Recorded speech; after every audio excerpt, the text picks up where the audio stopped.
వైరా దగ్గర నుంచి కార్తిక్ అయితే ఫోన్ వస్తుంది. ఏంటి వీడు డబ్బులు తీసుకొని చాలా సంతోషపడుతున్నట్టున్నాడు, అందుకే ఫోన్ చేస్తున్నాడు. ఏంటి వైరా, డబ్బులన్నీ కరెక్ట్గా లెక్క పెట్టుకున్నావా అంటే, అయ్యో ఈ ప్లాన్ చేసింది జోష్నాను. ఇలా మమ్మల్ని 50 కోట్లు డబ్బులు అడగండి అని చెప్పననింది, అందులో నాకు 10 కోట్లు ఇవ్వాలి అన్నట్టుగా మొత్తం ప్లాన్ చేసింది. దీనికి డైరెక్షను మొత్తం జోష్నాని అని చెప్పని ఇంకా వైరా నోటుతోనే కార్తిక్తో చెప్తాడు. ఇంకా అదంతా కూడా దీప కూడా వింటుంది.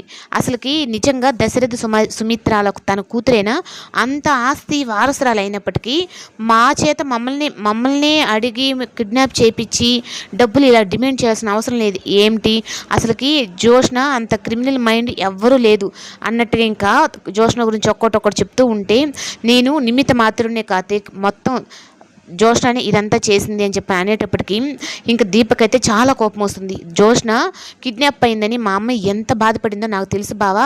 కనీసం అన్నం నీళ్ళు కూడా లేకుండా మా అమ్మ అలాగే తన కోసం ఎదురు చూస్తూ ఉండింది. కనీసం కన్న తెల్లని కూడా కనికరం లేకుండా తిన్నింటి వాసాలు లెక్క పెడుతుంది అన్నట్టుగా ఇంకా దీప మాట్లాడుతూ ఉంటే, కార్తిక్ అయితే జోష్న తెలుసుకుంటుంది తన తప్పులు అని చెప్పనని మనం కూడా ఓపిక పట్టాము, కానీ ఇంకా తన పాపాలన్నీ పాము పుట్టకథ పెరిగినట్టు పెరిగిపోతున్నాయి.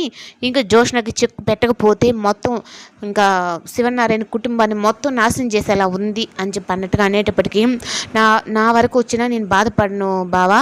మా అమ్మ మా నాన్నని చాలా ఇబ్బంది పెడుతుంది, అలాంటప్పుడు నేను ఇంకా ఊరుకోను, అసలు వారసురాలని నేనే అని చెప్పనని అనేటప్పటికీ, నువ్వు ఆగు దీప, నేను అన్నిటికీ లెక్కలు నేను తేలుస్తాను కదా, ఆ జోష్న లెక్కలు అన్నీ నేను తేలుస్తాను అన్నట్టుగా ఉంటుంది. ఇంక ఇదంతా కూడా అయితే పారిజాతంకి తెలిసిన తర్వాత ఇంకా జోష్న విషయంలో ఇంత రాక్షసియా అనుకుంటుంది.